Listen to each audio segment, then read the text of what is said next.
ಇನ್ನು ಶಾಸಕ ಇಕ್ಬಾಲ್ ಹುಸೇನ್ ಅವರ ಹೇಳಿಕೆಗೆ ಸಂಬಂಧಪಟ್ಟಂತೆ ಬೇರೆ ಬೇರೆ ರೀತಿಯಾಗಿರುವಂತಹ ರಿಯಾಕ್ಷನ್ಗಳು ಬರ್ತಾ ಇದೆ. ಕುರ್ಚಿ ಕದನದಲ್ಲಿ ಡಿಕೆಶಿ ಪರವಾಗಿ ಶಾಸಕರು ಬ್ಯಾಟಿಂಗ್ ಮಾಡಿದ್ದಾರೆ. ಜನವರಿಗೆ ಸಂಕ್ರಾಂತಿ ಬರುತ್ತೆ, ಎಲ್ಲರಿಗೂ ಕೂಡ ಒಳ್ಳೆಯದಾಗುತ್ತೆ. ಇಕ್ಬಾಲ್ ಹುಸೇನ್ ಬಳಿಕ ಶಿವಗಂಗಾ ಬಸವರಾಜ್ ಕೂಡ ಹೇಳಿಕೆಯನ್ನು ಕೊಟ್ಟಿದ್ದಾರೆ. ಡಿಸೆಂಬರ್ ಮುಗಿಯುವವರೆಗೆ ನಾನು ಉತ್ತರವನ್ನ ಕೊಡೋದಿಲ್ಲ, ಜನವರಿಯಲ್ಲಿ ನಾನು ಎಲ್ಲವನ್ನು ಕೂಡ ಮಾತಾಡ್ತೀನಿ. ಡಿಕೆ ಶಿವಕುಮಾರ್ ನಮ್ಮ ಆರಾಧ್ಯ ದೈವ, ಅದರಲ್ಲಿ ಎರಡನೇ ಮಾತಿಲ್ಲ. ಡಿಕೆ ಶಿವಕುಮಾರ್ ಸಿಎಂ ಆದ್ರೆ ಖುಷಿ ಆಗೋರಲ್ಲಿ ಮೊದಲಿಗ ನಾನು. ಸಿಎಂ ಕುರ್ಚಿ ಖಾಲಿ ಇದ್ದಾಗ ಕರೆಕ್ಟ್ ಆಗಿ ಉತ್ತರವನ್ನ ಕೊಡ್ತೀನಿ ಅಂತ ಹೇಳಿದ್ರು.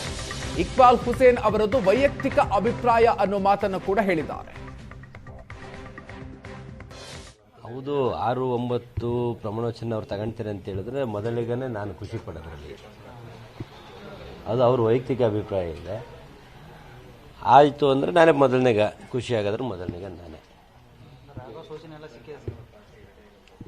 ಈಗ ನೋಡಿ, ನೀವೇನೇ ಮಾಡಿ ಏನೇ ಕೇಳಿ CM ಕುರ್ಚಿ ಖಾಲಿ ಆದಾಗ ಬಂದರೆ ಅದಕ್ಕೆ ಕರೆಕ್ಟಾಗಿ ಉತ್ತರ ಕೊಡ್ತೀನಿ.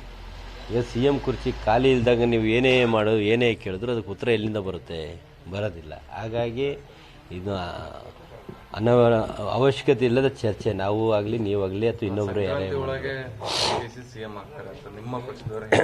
ಆಗ್ಲಲ್ಲ, ಸಂಕ್ರಾಂತಿ ಒಳಗಾಗೋದೇನು, ನಾಳೆ ವಾರ ಸೆಷನ್ ಇದೆ, ಅದರೊಳಗಾದ್ರೂ ನಾವು ಖುಷಿನೇ ಪಡೋದು ನಾನೇ ಮೊದಲಿಗ. ನೀವು ಯಾಕೆಂದ್ರೆ ಮುಂಚಿಂದ ನಿಮ್ಗೆ ಹೇಳ್ಕೊಂತ ಬಂದಿ. ಆದರೆ ಈ ಮುಖ್ಯಮಂತ್ರಿ ವಿಷಯನ ನಾನು ಡಿಸೆಂಬರ್ ಮುಗಿಯೋರಿಗೆ ಮಾತಾಡಲ್ಲ ಅಂತ ಹೇಳಿರೋದ್ರಿಂದ ನಿಮಗೆ ಅದಕ್ಕೆಲ್ಲ ಜನವರಿ ರಿಪ್ಲೈ ಕೊಡ್ತೀನಿ. ಸಂಕ್ರಾಂತಿ ಬರ್ತಿದೆ, ಎಲ್ರಿಗೂ ಒಳ್ಳೇದು ಆಗ್ತದೆ, ಸ್ವಲ್ಪ ಸಮಾಧಾನ ಕಾಯಿರಿ.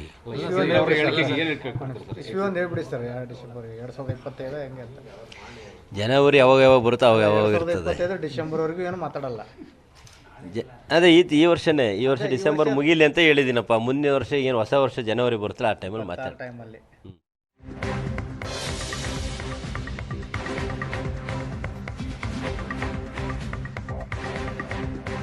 ಇನ್ನು ಸಿಎಂ ಪುತ್ರ ಯತೀಂದ್ರ ಸಿದ್ದರಾಮಯ್ಯ ವಿರುದ್ಧ ಮತ್ತೆ ಗುಡುಗಿದ್ದಾರೆ ಶಿವಗಂಗಾ ಬಸವರಾಜ್. ಯತೀಂದ್ರ ಮಾತಾಡಿದ್ರು ತಪ್ಪೆ, ನಾನ್ ಮಾತಾಡಿದ್ರು ತಪ್ಪೆ. ಈ ಹಿಂದೆ ಮಾತಾಡಿದಾಗ ಅನುಭವಿಸಿದ್ದನ್ನ ನೋಡಿದ್ದೀರಿ. ಯತೀಂದ್ರ ಬಗ್ಗೆ ಹೈಕಮಾಂಡ್ಗೆ ಹೇಳೋದಾಗಿ ಡಿಕೆ ಶಿವಕುಮಾರ್ ಹೇಳಿದ್ದಾರೆ.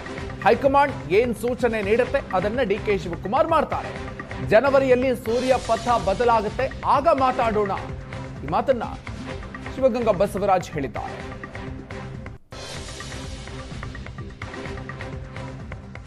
ದಿನ ಕೂಡ ಹೇಳ್ತಿದ್ದಾರೆ ಸಿಎಂ ಸಿದ್ದರಾಮಯ್ಯನವರೇ ಮುಂದುವರಿತಾರೆ, ಹೈಕಮಾಂಡ್ ಹೇಳಿದ್ರು ಅಂತ. ನಿಮಗೆ ಮೊನ್ನೆನೂ ಹೇಳಿದ್ದೀನಿ, ಇವತ್ತು ಹೇಳ್ತೀನಿ. MLAಗೆ CM ಮಾಡೋ ಓಟ್ ಇರುತ್ತೆ. ಯಾರು MLA ಮಾತಾಡಿದ್ರೆ ನೀವು ಕನ್ಸಿಡರ್ ಮಾಡಬೇಡ್ರಿ ಅಂತ ಹೇಳಿದ್ದೀನಿ. ಅಂತರಲ್ಲಿ MLC ಅವ್ರು ಮಾತಾಡೋದು ನೀವು ಕನ್ಸಿಡರ್ ಮಾಡ್ತೀರಾ ಅಂದರೆ ಮಾಧ್ಯಮದವ್ರಿಗೆ ನಾನು ಏನು ಹೇಳೋಕ್ಕಾಗುತ್ತೆ? ಮಾತ್ರ ಅಲ್ಲದೆ ಸಿಎಂ ಪುತ್ರ ಅನ್ನೋ ಕಾರಣಕ್ಕಾಗಿ ಅವ್ರು ಹೇಳಿಕೆ ರೀ, ನಾನು CM ಪುತ್ರ ಕಣ್ರಿ, ನಾನು CM ಪುತ್ರ. ಅಜಯ್ ಪಟೇಲ್ ನಮ್ಮ ದೊಡ್ಡಪ್ಪ. ಹಂಗಂದ್ರೆ ಯತೀಂದ್ರ ಸಿದ್ದರಾಮಯ್ಯ ಪ್ರತಿದಿನ ಕೂಡ ಹೇಳ್ತಿದ್ದಾರೆ ಸಿಎಂ ಸಿದ್ದರಾಮಯ್ಯನವರೇ ಮುಂದುವರಿತಾರೆ, ಹೈಕಮಾಂಡ್ ಹೇಳಿದ್ರು ಅಂತ.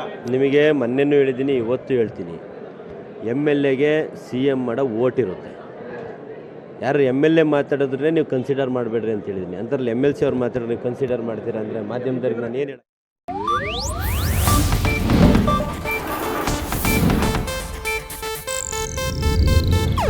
ಇದು ಏಷ್ಯಾನೆಟ್ ನ್ಯೂಸ್ ನೆಟ್ವರ್ಕ್ ಪ್ರಸ್ತುತಿ.